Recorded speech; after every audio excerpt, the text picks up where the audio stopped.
Have you ever thought to yourself, what am I doing? Why am I bothering with this business? I mean, I work so hard, I'm not getting the results that I want.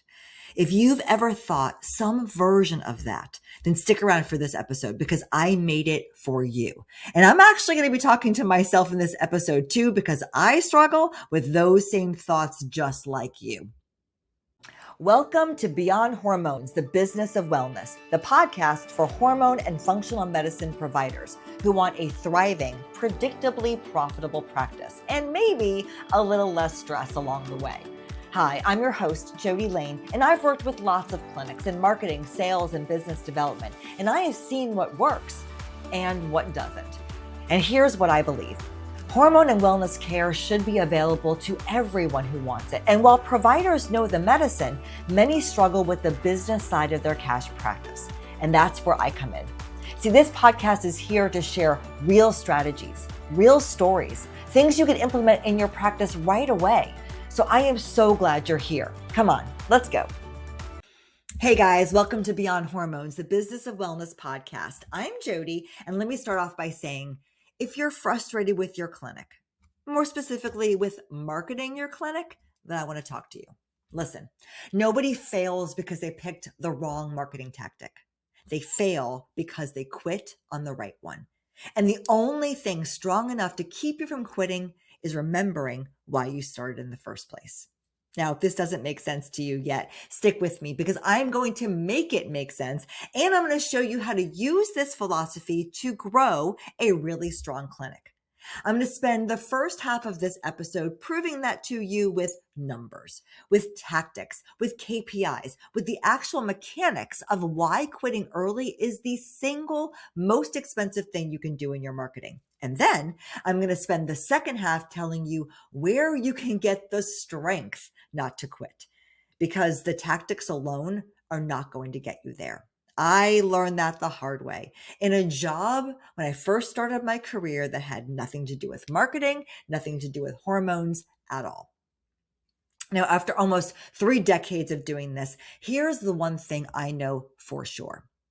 The difference between a business that's thriving and one that's running on fumes almost never comes down to which tactic you picked. It comes down to consistency.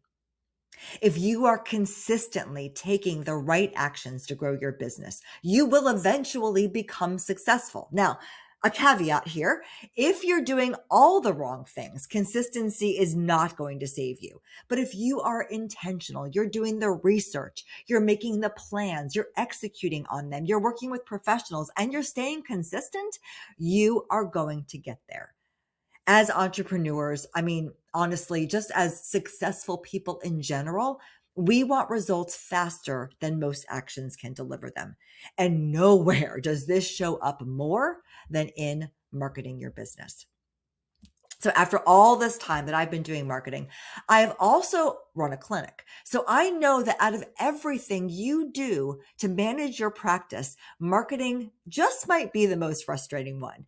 Because there are 100 tactics to choose from. There are 1 million people online telling you with total confidence that their way is the right way, and it isn't always for you. So marketing can feel like a moving target, and a lot of practice owners respond by just not doing it. That is the kiss of death. If you don't market your business, you will not grow. Plain and simple. You might survive. You'll get a patient, you lose a patient. You get a patient, you lose a patient. This could go on for years, but eventually you will suffer for not marketing. Now, if your goal is to just work a couple of days a week and cap your roster at 200 patients, then, word of mouth might be genuinely enough for you. But if you are someone that wants to grow, especially if 7 figures or more is the goal, marketing is not optional. And if you have somehow grown without it, that could be the worst thing that's ever happened to you because now you believe you don't even need it. For all you longtime listeners, you know how much I love working in the hormone clinic space. And I want every one of you to have the best clinic possible. So if it's okay with you, I'm going to pause this podcast for just one quick second and share quickly about a product of ours that I think is going to make a real difference for you. And it's called Practice Automation System. Now, first, I want to share something that I had to learn the hard way. If you're struggling to get patients, your marketing probably isn't the problem. It's what happens between when someone raises their hand interested and actually gets someone on the phone. That's where the problem lies. That's where most clinics are losing money and they don't even know it. Does this sound familiar? A lead fills out your form. Your front desk is busy taking care of patients, so they get back to them in a few hours, or maybe the next day. They call the lead once. They don't pick up, so they leave a voicemail and they move on. The person never calls back, the lead goes cold, and your ad spend just vanishes into thin air. Practice Automation System is the solution that we built to solve this exact issue. Within 5 minutes of someone filling out a form, the lead gets a text.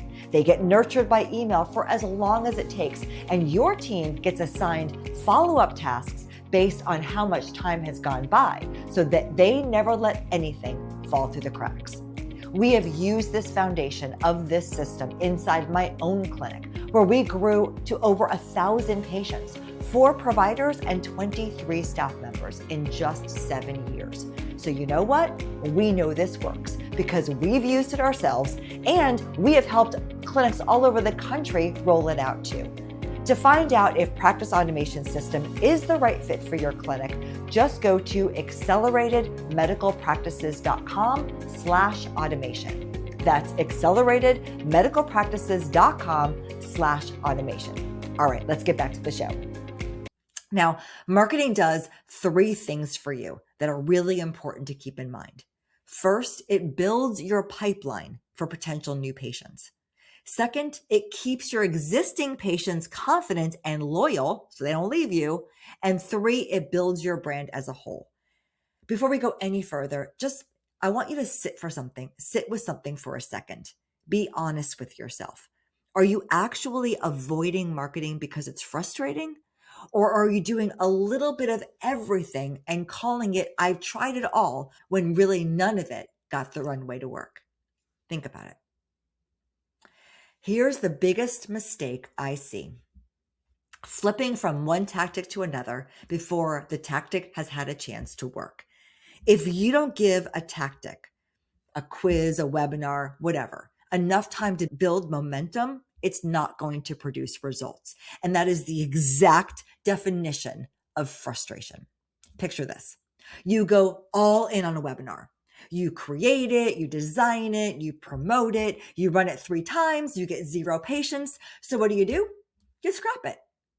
You pivot to a lead magnet. You try an ebook. You build the landing page. You run ads for a couple of months. Nothing. So you scrap that too. Then you try happy hours every Thursday for a month. Also nothing. Scrapped. Here's my point. Each one of those tactics probably would have worked. As a matter of fact, they would have worked, but you have to run it longer than you're comfortable with. Being bored with a tactic is not a valid reason to abandon it. As a matter of fact, getting bored with a tactic is actually more like a sign that it's about to start working. Something that goes hand in hand with consistency is your willingness to invest. I hear this all the time from providers who come to us completely stuck. They have no growth, no clarity, no idea what to do. And then they tell me, I have no money to spend. And look, I get it. If you genuinely have nothing to invest in your business, you don't. But you're in a hard spot because growth takes some kind of an investment. It's either money or time or both. So when money is an issue, you have to invest your time. You've got to make phone calls. You have to speak at events. You have to ask every single patient for a referral. You can grow on a dime, but you've got to get creative, get in action, and figure out how you're going to manage your patient load and your grassroots marketing. Now, I know I'm not telling you anything that you don't know, but it's important that we pay attention to it. Now, here's something that I see also very, very often. It's providers who do have something to invest and they don't see the results because they spread their investment across a dozen abandoned tactics instead of committing it to one. Let's just say that you put $500 into a webinar and the webinar ads and you get nothing.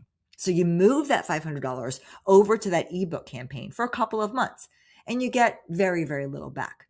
Oh, and by the way, $500 is probably too small a budget anyway to see real traction.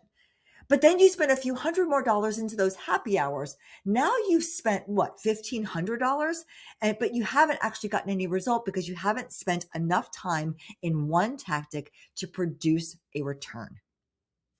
All right, let's move on to something else that can truly make the difference between a campaign that kills and one that rocks. It's tracking. And yes, I know you don't have time. It's what I hear from everyone. I don't have time to do the metrics. You're the provider, you're the HR department, you're the payroll person, the operations manager, you're everything. And I get that. But listen to me, please. You can't afford to not make time. And it doesn't have to be hours. It's 30 minutes a month once you've set everything up. Think about it like this. All the times you spent money on marketing and you made a decision about it based on just one metric. Maybe that one metric was how many consults you got booked, or it was how many patients you signed up. And it cost you a lot of money because you had the chance to improve and you missed it because you didn't have visibility into what wasn't working. See, tracking is probably the single most important thing you can do to make sure that your marketing dollars aren't wasted. We call that tracking KPIs, key performance indicators. And all that means is just writing down somewhere, it could be in a notebook, what your tactic actually produced. Let me give you an example. Back to the webinars. Let's just say you're doing the webinars. You want to track your ad spend. How much did you spend? Your impressions, how many people saw it? Your click-throughs, how many people clicked to get to the landing page? The webinar signups, the webinar show-ups, and how many people booked a consult. If you're spending anything on a campaign, you want to know that it's performing. And every time you check your numbers, you're not looking for a 500% jump week over week. You're looking for which number is moving in the wrong direction and fixing that one thing. And then make a small change, not sweeping ones. If you overhaul everything at once, you're just not going to know which change actually moved the needle. So let's just say that your impressions are strong, but your click-throughs are weak. That's your headline or your landing page copy. Don't redesign the whole page.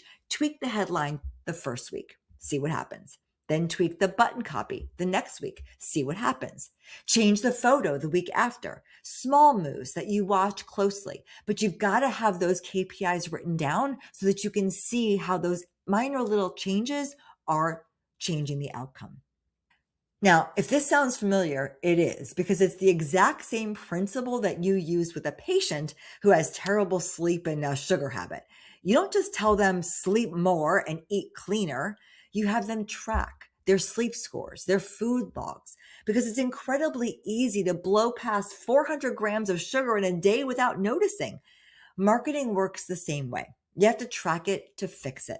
So ask yourself honestly at this point in the episode, do you actually know your numbers on the tactics you're running right now? Or are you deciding whether to keep it or kill it purely based on a feeling? Now, I don't want you to walk away today with just a new mindset. I want you to walk away with something you can actually do to make some changes in your clinic. So here are 3 actions that will cost you $0 and will improve your marketing starting this week if you do it. All right, here's the first one. Grab a notebook. Put it on your desk.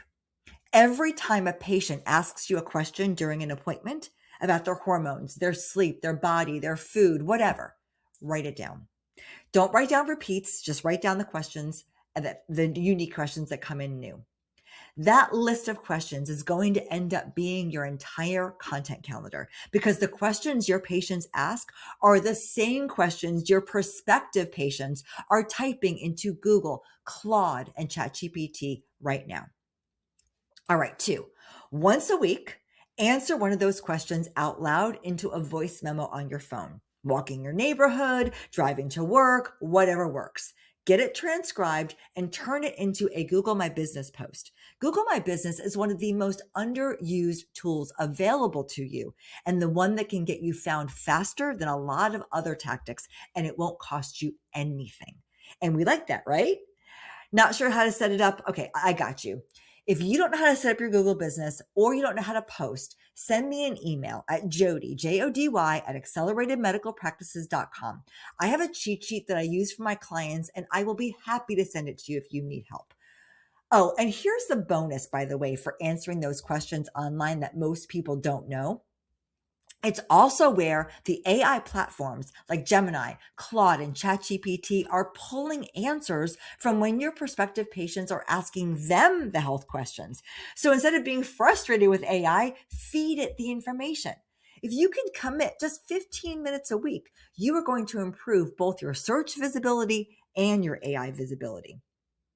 All right, here's number 3. Take the same question that you just answered and repurpose it. Post it to your social.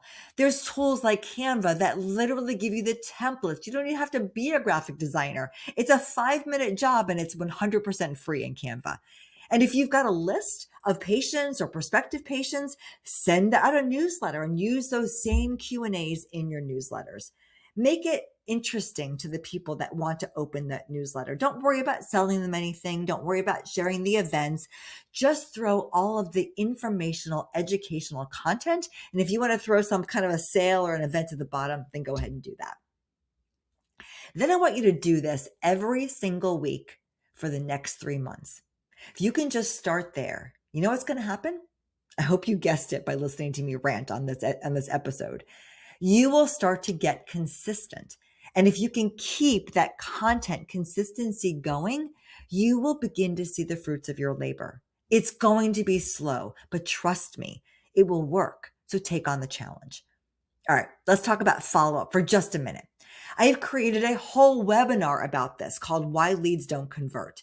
I go into way more depth about how you need to follow up with leads. And if you want to watch it, it's 100% free and you can watch it on demand at acceleratedmedicalpractices.com/leads. But the bottom line from that webinar is this. If you're running any kind of lead magnet, anything where someone gives you an email address or a phone number for something in exchange, that's a lead magnet. Your follow-up sequence, if it only runs for a few weeks, it's not enough. People are giving up on leads far too soon. So say you're spending $45 per lead and you follow up 6 times over a couple of weeks. In a world where people are bombarded with marketing messages constantly, 6 touches is not going to be enough unless that person is literally ready to go right then and there. So I want you to sit down and I want you to write 6 months worth of follow-up messages. Yep, I said 6 months of follow-up messages to that original lead magnet. And then I want you to put that into place. Drip those messages over the course of the next 6 months because you don't know when someone is going to be ready. They may have filled out something to get your ebook or watch your webinar, but they weren't really ready. And when they are ready, let's say they resurface 4 months later and you're not front of mind, they're going to start their search over again. You don't want that. What you want them to do is reach out to you. All right, let's talk about the part underneath all the tactics. What does it take to be someone who can sustain this kind of consistency? Even if you have an agency or a staff member handling your marketing, you're still the content driver. You're still the one who has to show up. So you really need to be committed. Let me tell you a story. In my early 20s, I worked for the Muscular Dystrophy Association. I was a fundraiser in the Tampa Bay, Florida area, and I had a personal fundraising goal. I mean, it was like a real number of money that I had to raise and hit every single year, and it was a hard job.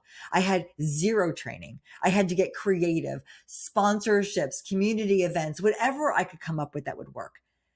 But every Thursday, part of my job was to go to the clinic that the money we raised supported. That clinic had these 2 doctors who closed their private practice 1 day a week to see muscular dystrophy patients for free. We had a donation closet filled with walkers and leg braces and chairs for whatever families needed. And my job on that Thursday was to call the patients back from the waiting room into the exam room and then sit with those families while they waited for the doctor and ask them what they needed and hear their stories. Now, as a 26-year-old, it was jarring. Moms were crying, stories of resilience and despair. And it was honestly the most motivating thing I've ever experienced to that point. I'd walk out of that clinic and I'd walk into the office the next morning ready to call another company and ask for another $1,000 because I then remembered exactly why I was doing this. So here's what I want you to do. At some point, you decided to open a hormone clinic. Maybe you were an ER physician tired of only seeing people at the end of their road. Maybe you came straight out of medical school knowing that there was a better way. Whatever it was, you decided to do this for a reason. And it is human nature that buried in the day-to-day minutia, you forget that reason. So I want you to build your own version of My Thursday Clinics. Here's the exercise to try. Every Monday morning, get into the office 15 minutes early before the office gets loud. Or do this at home if that's easier for you. But open up a journal and finish this sentence. I started my hormone clinic because. Some weeks you'll give an answer that's truly inspiring. Some weeks it won't. It doesn't matter. Just do this consistently every single Monday and just be present. Be present to why you started this in the first place. Your commitment to helping people, it's real. And it's very easy to lose sight of it when you're staring at an ad account that's spending money with nothing to show for it. There is no shame, by the way, in wanting to make money and wanting to help people at the same time. You get to want both. Now, if you have a staff, tell them what you're doing. Read your whys once in a while out loud at a team meeting. Get real. Get authentic. Share with them what's going on in your head. And you know what? Consider having them write their own, maybe monthly instead of weekly, but have them write down, why are they in this industry? Why are they in this job when there are thousands of other jobs they could have? See, when you're present to your why, everything else you have to deal with becomes more palatable. Every frustration, every overwhelming task gets easier because you're doing it for a reason. All right. Last thing I want to say, building a business is a marathon, not a sprint. I know it's cliche, but I'm actually a marathon runner, so it's very real to me. The 6 seconds of joy that I feel at the finish line are incredible. I won't pretend, though, that's why I run. It's not. I run for the consistency of doing it every single day, for the relationships that I've built with the people that I get to train with, for the feeling of checking the box that says I did the miles I was supposed to that day. And if you are 100% focused only on the end result goal of your business, you're going to lose. Maybe not the goal itself, but the satisfaction of getting there. Every step in building your business has to bring you some joy, even the parts that you dread. Quarterly reviews with staff, sitting down with your marketing company while they explain why you spent more than you made. None of that is fun. But none of that is as fun as sitting across from a patient, handing them a treatment plan that you know is going to change their life. But if you can connect a why to every one of those other tasks, let's take employee reviews, for example. The person across from you hearing your feedback, maybe they grew up never being told they did a good job. And now you telling them what they're doing right is a genuine turning point for them. Maybe the growth advice feels uncomfortable to deliver, but it's the thing that helps them improve their career for the next 20 years, wherever they end up. That comes back to you one way or another. Find the purpose in the parts that you don't love about running your business. That's what makes consistency sustainable.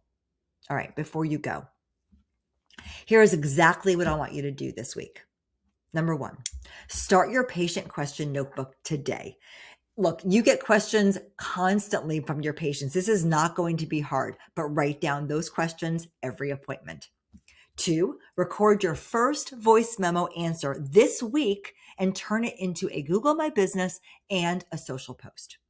3, if you have a lead magnet, block time this month to write 6 months of follow-up messages, not just 3 weeks worth. 4, this Monday, journal your I started my hormone clinic because, and if you've got a team, I want you to read it to them. Have them keep you accountable for doing this work. Do the marketing work for the next 3 months before you decide it isn't working. Track it, adjust in small pieces, and remember why every single week. Look, I hope that you have enjoyed this episode, and I hope that listening to it, you get to take away just a little piece of advice or a small tactic that you can put into practice today that is going to make a major shift in your business. Thank you so much for listening. If you have any questions about how to do any of the things we shared with today, please reach out. I would love to meet you. See you on the next episode. Thank you for listening to Beyond Hormones, the business of wellness. I hope that you're walking away with fresh ideas and real strategies you can use to grow your practice with profit and purpose. If you enjoyed today's episode, be sure to follow the show so you never miss a conversation.